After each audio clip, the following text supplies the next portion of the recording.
Welcome back, everybody, for another deep dive. Today, we are going to be tackling, well, some pretty thought-provoking stuff. We're going to be looking at the parables found in Matthew 25.146. And these stories, they really get you thinking. They're all about preparation, judgment, the consequences of our actions. And I've got to admit, sometimes they leave me with more questions than answers. That's the beauty of parables, isn't it? They use these everyday scenarios to kind of nudge us towards these deeper spiritual truths, truths that I think are still so relevant even today. Absolutely. And today, we are going to be looking at three specific parables. The parable of the 10 virgins, the parable of the talents, and then we'll take a look at a glimpse of the final judgment. So let's start by transporting ourselves back to this wedding scene with the 10 virgins. I mean, this is a scene that is buzzing with anticipation, right? But there's also this underlying tension. What's going on there? Well, the tension comes from this contrast between the 5 wise virgins and the 5 foolish ones. And it all boils down to one key difference: preparedness. Right. The wise virgins, they're thinking ahead. They brought extra oil for their lamps just in case the bridegroom took a while to arrive.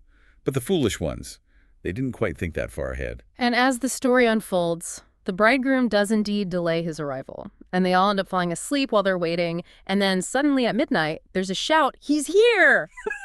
Talk about a chaotic wake-up call, right? Yeah, I can imagine the scramble, lamps sputtering, the foolish virgins panicking. Help a sister out. But here's where it gets interesting. The wise virgins refuse. It's not out of meanness, but it's simply because they just don't have enough to go around, so they advise the foolish ones to go and buy more oil. By the time they get back, it's Absolutely. too late.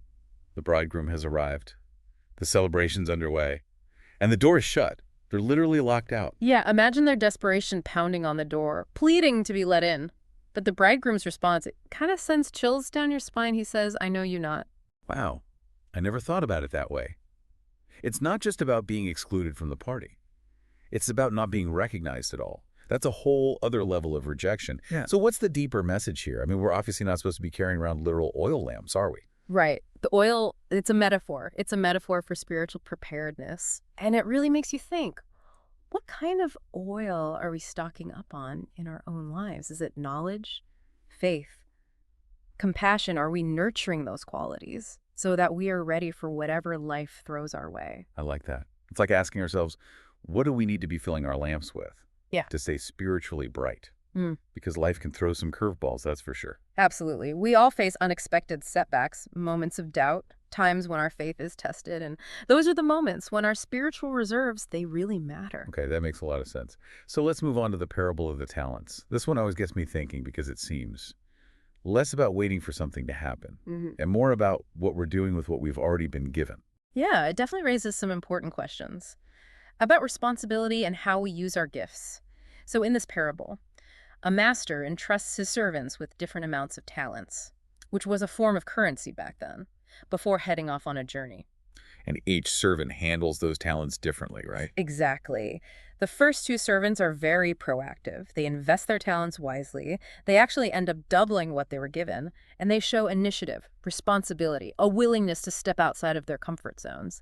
But the third servant, He plays it safe. He buries his talent in the ground, avoiding any risk or chance of failure. and when the master returns, he is furious with that third servant. He calls him wicked and slothful. He takes away the talent and casts him out. Yeah, I remember being surprised by that part. The servant hadn't lost any money. He just hadn't done anything with it. But that wasn't enough. This parable really makes you think about what you're devoting your time and energy to.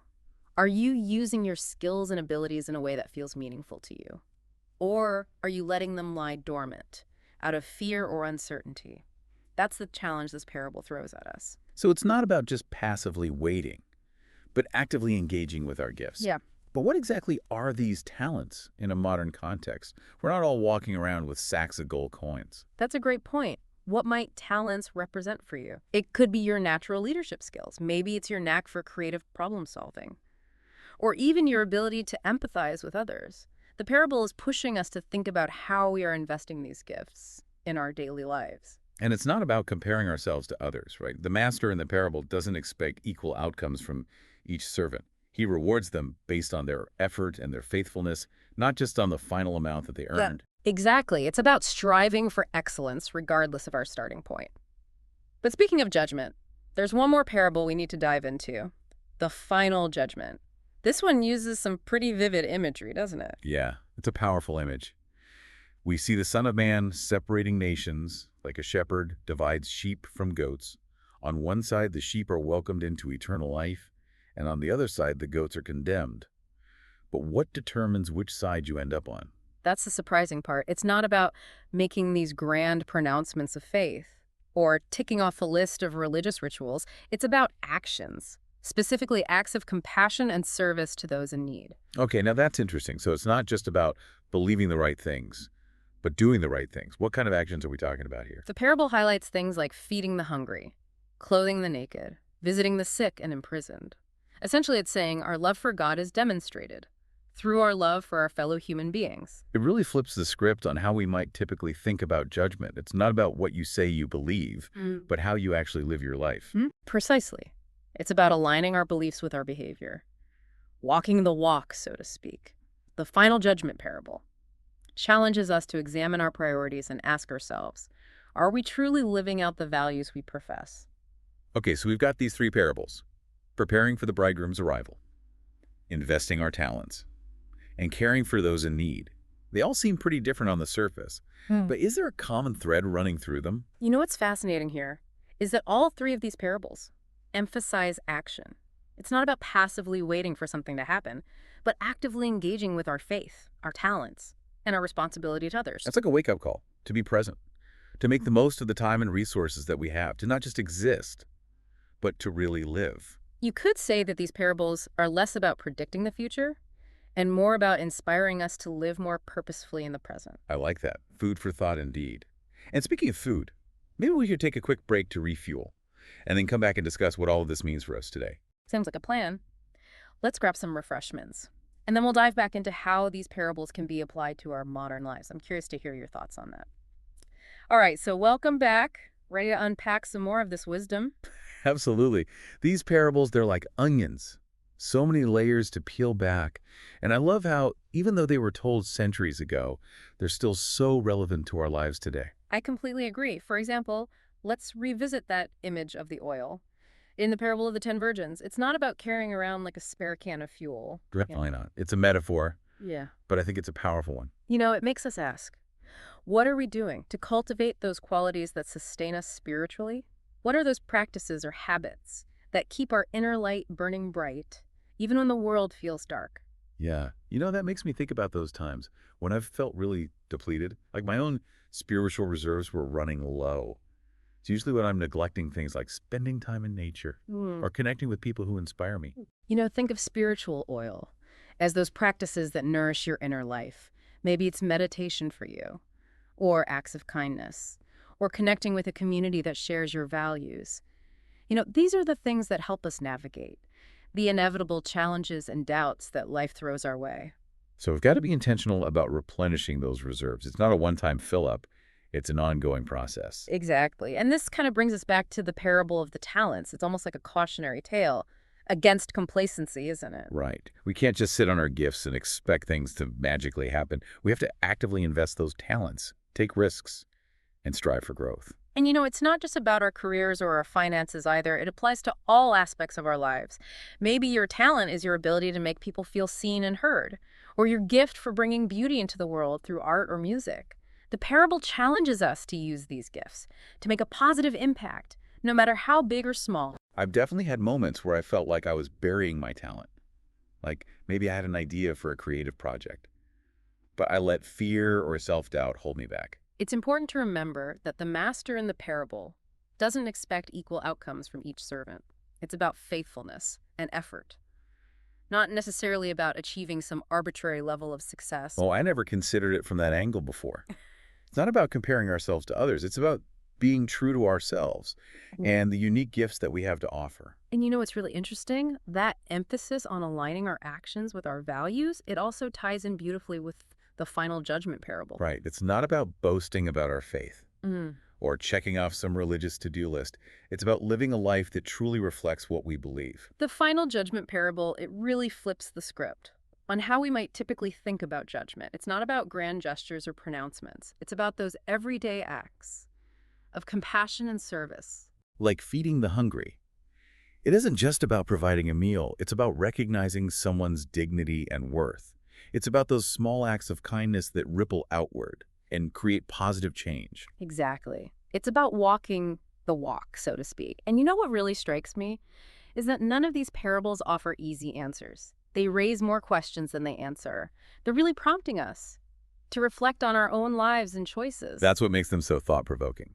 They challenge us to grapple with these big questions like, what does it mean to live a good and meaningful life? What kind of legacy do we want to leave behind? You've hit the nail on the head. It's not about some rigid set of rules to follow. It's about an ongoing conversation about what it means to live with intention and purpose. It's a conversation that transcends any specific religion or belief system, I think. I couldn't agree more. At their core, these parables are about connecting with our shared humanity and recognizing the power we each have to make a difference. So it's not about passively waiting for some grand event or judgment day. It's about making choices right now that reflect who we want to be and the kind of world we want to create. Absolutely. You know, these parables remind us that the present moment is all we truly have, and how we choose to live it matters.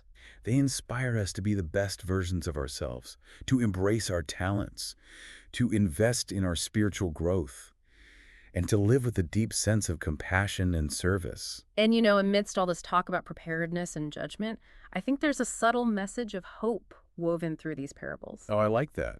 What do you mean by that? Well, the fact that we're even having this conversation, that we're wrestling with these questions, it suggests that we're on a journey of growth and self-discovery. We're not perfect, but we're striving to be better. It's like we're all those 10 virgins in a way, Yeah, trying to keep our lamps lit and be ready for whatever comes next. exactly. And maybe, just maybe along the way, we'll inspire others to do the same. Okay, so we've covered a lot of ground here, peeling back those layers of meaning. But before we wrap up this deep dive, I want to pose one last question to our listeners. I'm all ears. What's got you pondering? We've talked a lot about preparing for the future, but what about preparing for the present?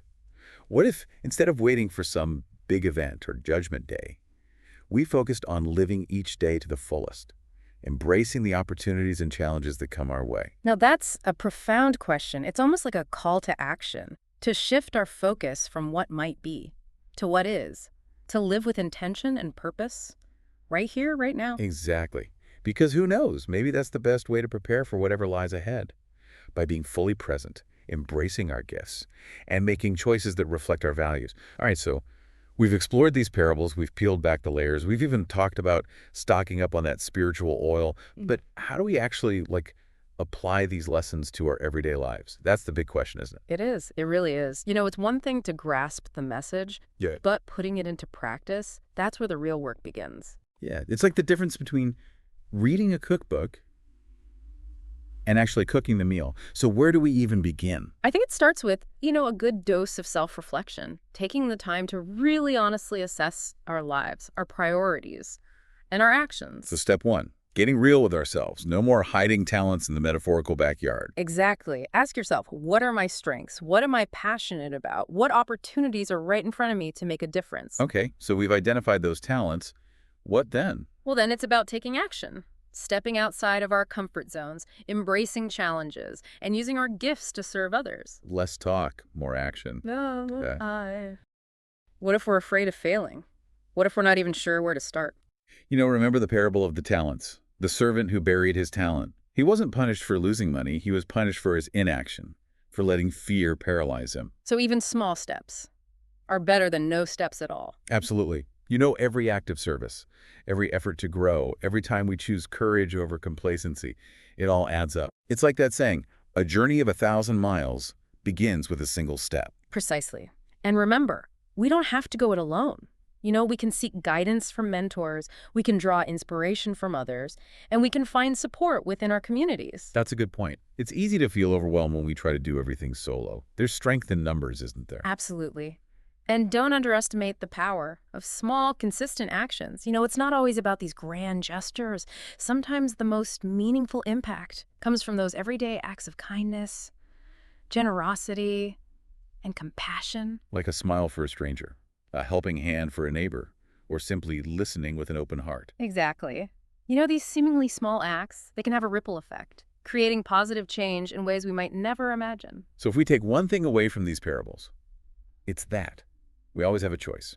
We can choose to be the wise virgins, the diligent servants, Yeah. the compassionate sheep. We can choose complacency, fear, and indifference. The choice is always ours. And that choice, I think, is reflected in how we live each day. It's about being present, being engaged, Mm. and being willing to use our gifts to make a positive difference in the world. Beautifully said. These parables are a timeless reminder that life is a gift, and we have a responsibility to make the most of it, to live with intention, purpose, Yeah. and a deep commitment to serving others. Well said. And on that note, dear listeners, we've reached the end of our deep dive, but the exploration doesn't have to end here.